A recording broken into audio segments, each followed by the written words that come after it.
Les faits ci-haut relatés et reprochés à M. Joseph Kabila Kabange sont constitutifs des infractions ci-dessous. 1. Participation au mouvement insurrectionnel en assurant les communications des insurgés, infraction prévue et punie par les articles 136 et 137.3 du Code pénal militaire. 2.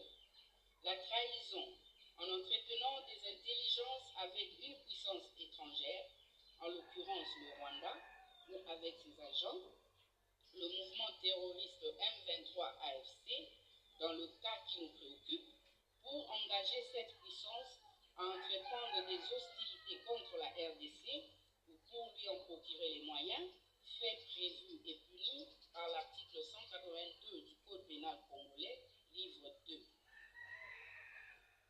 3.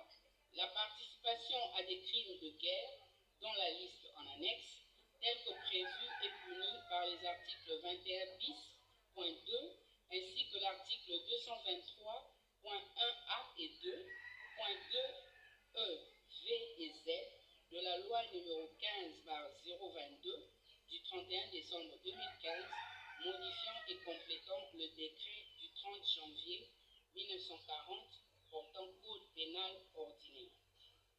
Après la cessation de ses fonctions de président de la République élu, M. Joseph Kabila Kabange est régi par la loi numéro 18/021 du 26 juillet 2018 portant statut des anciens présidents de la République élus, qui stipule en son article 5 que l'ancien président de la République élu est tenu à une obligation générale de réserve, de dignité, de patriotisme et de loyauté envers l'État.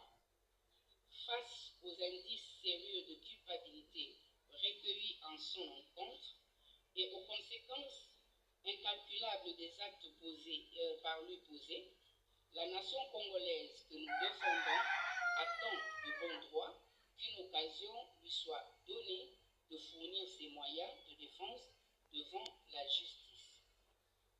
Par ces motifs, qui plaisent au Sénat de lever les immunités et d'autoriser les poursuites à charge de M. Joseph Kabila Kabange, sénateur à vie, pour participation à un mouvement insurrectionnel, trahison, participation à des crimes de guerre et crimes contre l'humanité, conformément à l'article 107, alinéa 2 de la Constitution qui dispose « Aucun parlementaire ne peut, en cours de session, être poursuivi ou arrêté, sauf en cas de flagrant délit, qu'avec l'autorisation de l'Assemblée nationale ou du Sénat selon